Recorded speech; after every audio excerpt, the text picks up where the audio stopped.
Salam sahabat pesat dimanapun kita berada.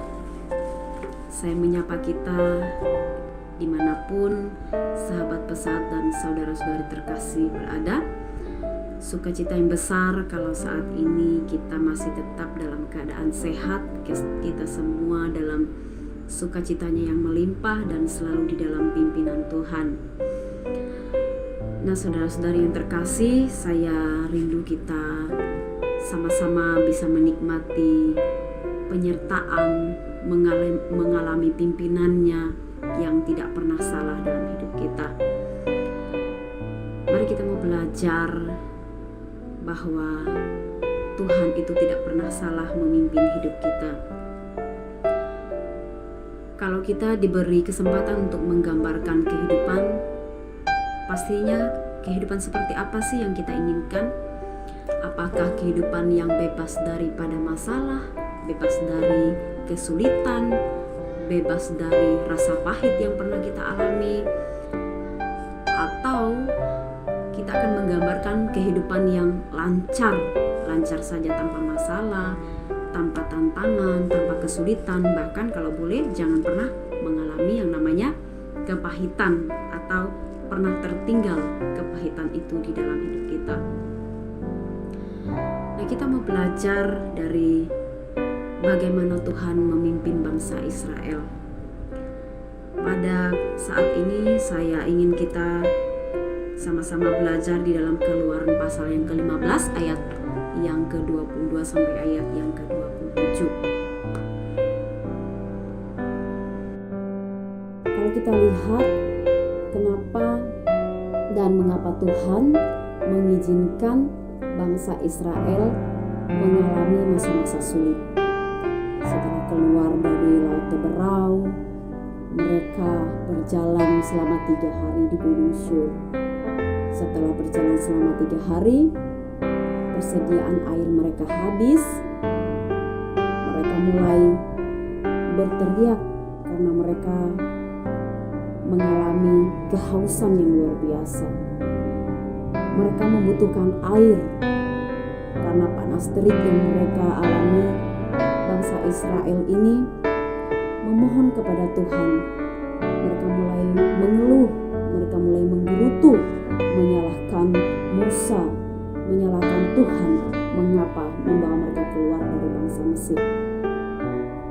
Mereka masih memandang masa lalu mereka. Mereka teringat ketika berada di Mesir, mereka bisa duduk menghadap daging, mereka bisa minum dengan puas. Kenapa pada kali ini saat mereka bersama-sama dengan Tuhan, saat mereka memutuskan untuk taat, untuk ikut apa kata Tuhan melalui hambanya Musa yang dipercayakan untuk menyalurkan atau untuk menyampaikan apa yang Tuhan mau kepada bangsa Israel. Mereka mengalami masa-masa sulit. Nah, pada saat mereka atau bangsa Israel mengalami masa-masa sulit, mereka mulai menyalahkan Tuhan. Mereka tidak pernah melihat bagaimana Tuhan menyertai mereka, bagaimana Tuhan memimpin mereka, bagaimana Tuhan menuntun mereka. Ketika mereka tiba di Mara, apa yang terjadi? Mereka menemukan air yang rasanya pahit. Mereka kecewa karena tidak sesuai dengan harapannya, tidak sesuai dengan apa yang mereka inginkan. Di saat-saat masa sulit itu, di saat-saat mereka sedang haus-hausnya, di saat mereka sedang dahaga, mereka marah pada Tuhan.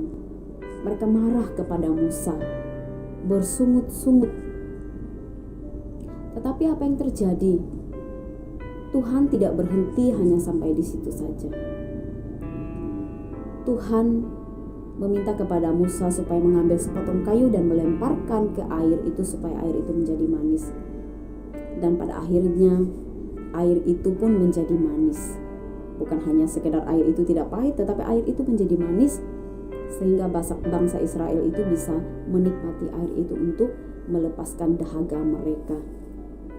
Nah, saudaraku yang kekasih, mungkin hari-hari ini dan masa-masa kehidupan kita, pelayanan kita diperhadapkan dengan kesulitan, dengan berbagai tantangan dan masalah.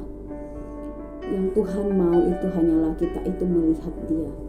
Kita percaya kepada pimpinannya bahwa Dia bisa menyelesaikan masalah kita. Dia itu selalu ada buat kita. Tuhan itu hanya ingin menunjukkan, Tuhan itu hanya ingin membuat kita menyadari bahwa aku itu selalu ada untuk kamu.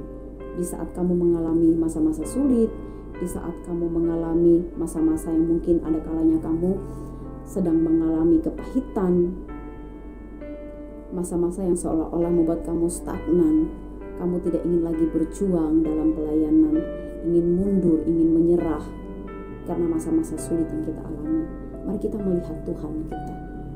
Mari kita mengingat kembali akan kasih-Nya. Kita mengingat kembali bahwa pimpinan dan tuntunannya kepada bangsa Israel itu sudah sangat cukup menjadi bukti sampai detik ini kita merasakan kalau kita masih ada, kita masih boleh bernafas, kita masih boleh menikmati kasih karunia-Nya.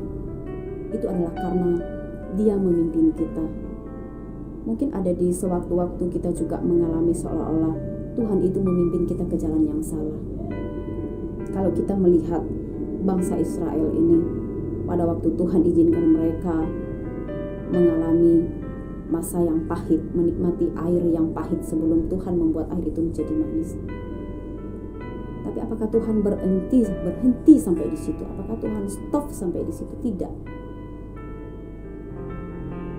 Tuhan mencoba menguji iman mereka, menguji bangsa Israel ini sejauh mana harapan mereka kepada Tuhan. Begitu juga dengan kita. Kalau di kala-kala kita mengalami masalah, mengalami masa-masa sulit, bahkan terkadang kepahitan itu juga kita alami.